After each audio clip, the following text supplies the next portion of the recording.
Hi, I'm David, and in this video I'm going to show you how I built a wheelchair ramp out of some wood materials, out of plywood and 2x4s. But right up front I want to explain to you some of the limitations on building a ramp like this. One is the rise. I'm dealing with a 16-inch rise here from this entryway in the garage to the garage floor. The rule of thumb on building a ramp for household use is 2 inches of rise per foot of ramp. So with 16 inches, that gives me an 8-foot ramp. Just divide the rise in inches by 2 and you'll get the ramp length in feet. If you have an application that's higher than that, this ramp, exactly as I built it, won't work for you. You're going to have to make the ramp longer. Using that same rule of thumb, for the inches of height divided by 2 gives you the feet in ramp length. So I hope you can make some use out of the video. And it's lightweight, movable, removable, and I think fairly easy to build. So stay tuned and enjoy. Thank you. So hearing protection, eye protection, got this set up, ready to go.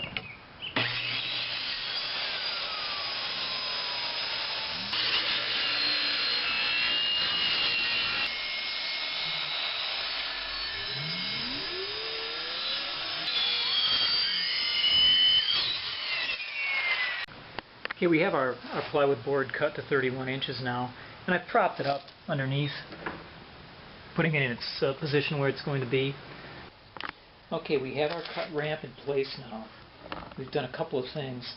It's being supported now, since it would tend to sag, the plyboard by itself, by the straightest 2x4 that I could find. Clamped it in here with a vise so that there's no sag left in it. Because now what we're going to have to do, and this is one of the more difficult parts of this process, is cut these runners that are going to go underneath. I'm going to use 4 runners. So what I'm going to do is trace this onto this piece of poster board that I have, and then cut that out, and then trace it onto the 2x4 that's going to fit under there, so you can get the exact angle so that it sits flat, flush on the floor. Okay, it's very important to duplicate this angle. What we're going to do is mark the edge of this. Let it drip, it doesn't matter. Line up your piece.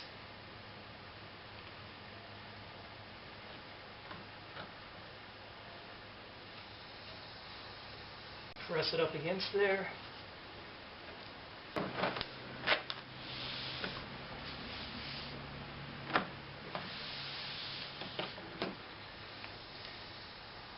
Okay, now roughly the lower line on here is the one we'll cut on.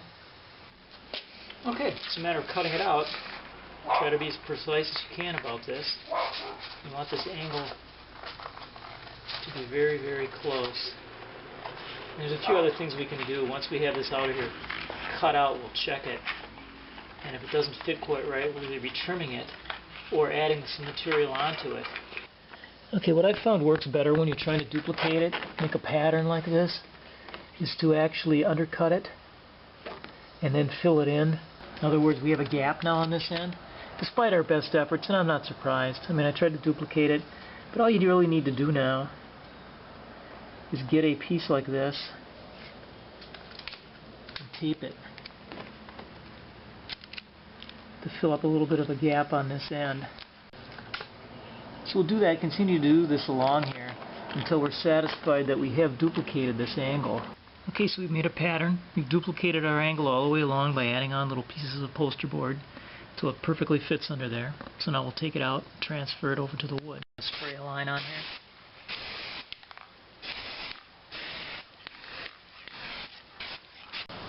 Okay, I've clamped a guide on here to help with this sawzall, to keep it cutting on the line.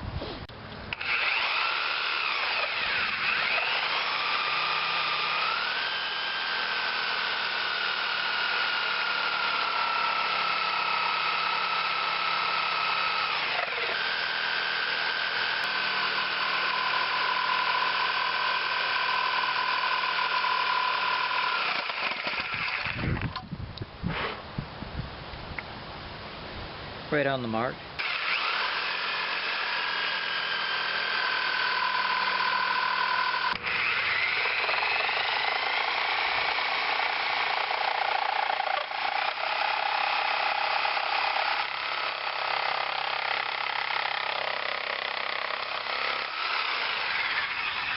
I found that my contact surface here had a little hump in the middle.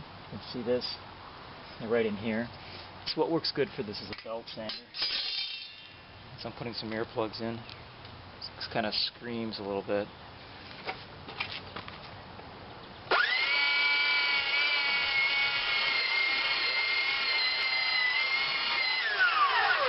There's straight edge on there after doing some belt sanding, and we've got this thing pretty much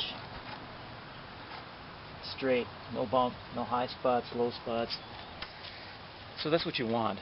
Okay, with this runner carefully cut and belt sanded now, we have a very good contact surface here. It's running true along the entire length of the end of the runner here where we cut our angle. So that's what you're shooting for. Okay, hang on to these pieces, these angular pieces that were left over after we cut our 10-degree angle here, because we're going to be using these to provide a level with the ground or parallel with the ground surface on here that we can put supports on of some type. Okay, we have all our runners lined up now, equal distance apart, and we've also set them up so that they line with a straight edge with this edge on the beginning lip, the beginning of the bottom of the ramp. So we want to make sure that's straight, lined up. And once we have that, we labeled each one of these two, runner 2, on the runner 3, 4, so they go back in the right positions because they aren't absolutely identical. Now the other thing that's good to do is, because when we turn this over we have to line it up, just make some alignment marks. I'll do this on both ends so that I have a better chance of getting these back in proper orientation. So then we'll just flip this over and put the runners back down first and then put the board over it. Okay, we have our runners set down now in the down position, and here's our board surface. So now it's just a matter of lining this up. The marks that we made, and we can get ready to fasten it down. Okay, I'm using 2.5-inch coarse thread drywall screws, and I'm just going to drill them straight in. And also I've marked these middle rails, so you can't tell where you are.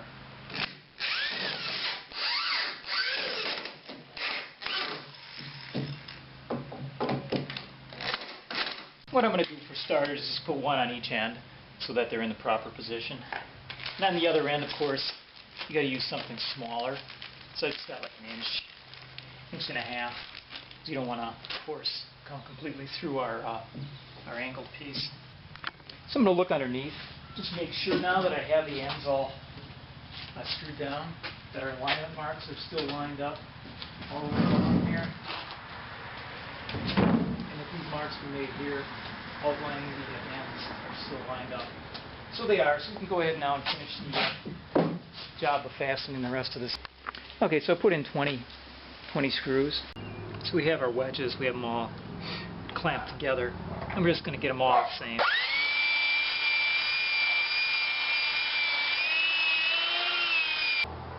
So what we're going to do now is cut them into two pieces. I've decided on 9 inches. You can cut these anywhere you want. I just decided to cut them in a miter box. This doesn't have to be a super accurate cut, but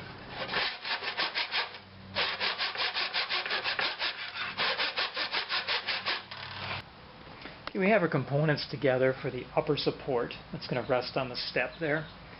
And this is like another, it's almost like a little mini ramp, and it's going to fit underneath here and provide a basic flat level surface. So I've done the same thing. There's my cutout pieces, my cutout wedges in place, marked. Again, I used a straight edge so that they line up with the bottom, just when I was building the ramp. So this all is nice and parallel and provide a very flat surface to rest on that step. So next I'll flip this over, throw a few screws in there on each one. Again, I've marked them like this so that the right ones go back in the right spot because they aren't absolutely identical. And I've also lined them up with the runners on here so that they're going to rest, these angles are going to rest on the runners. I've cut 3 cross pieces here out of 2x4s, and what these are for is going to be the attachment point for this upper leveling piece here. So we'll just screw them down into these 2x4 cross pieces. And they also provide a little bit of support from the side to side, because I'm making this portable and I want to be able to pick it up and move it. And with these attached together and a few more down lower, it'll make it sturdier to carry. So I'm just going to put a couple screws in on each side here. That's why I have them staggered. So I've gone with some indoor-outdoor carpeting for the ramp surface. A little left over on the leading edge for an overhang. And basically these are the components. The ramp itself, the little leveling piece here, and then the build-up on the step, which I've measured out. In here I think it's around 30 millimeters.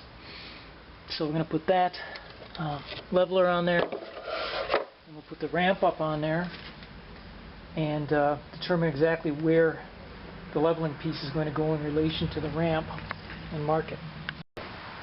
Okay, we're going to set this up. The ramp up there. Leveler up there, I should say.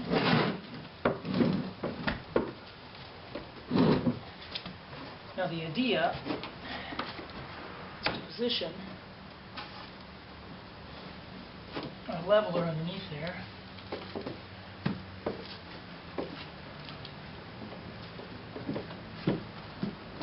There, we got everything pretty well flush. Where we have it flush. Yes, it's very good right there.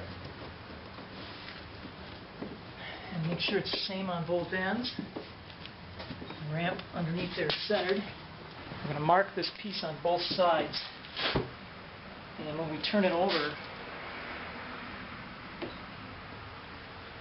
we line those marks up and fasten it. Okay, now that we know where we want our piece, turn our ramp over.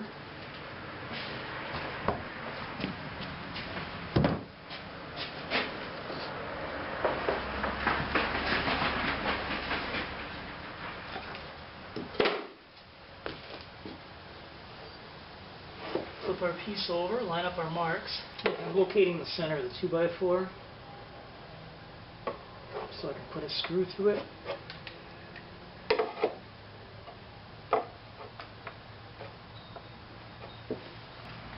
I like to drill a little pilot hole so I don't want the 2x4 pulling.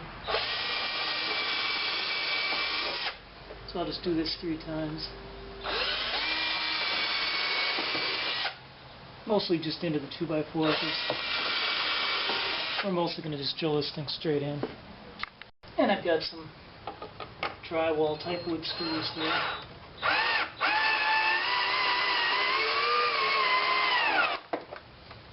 Don't have to be too fussy down here underneath. They aren't going to be seen.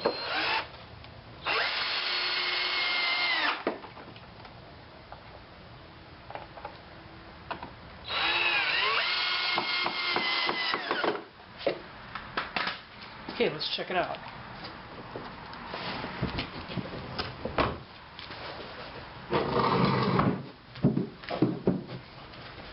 Let's see if we got it right.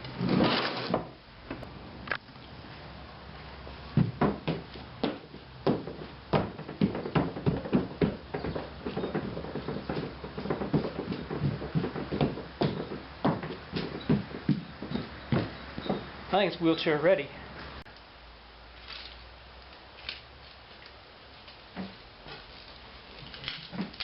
What's the size?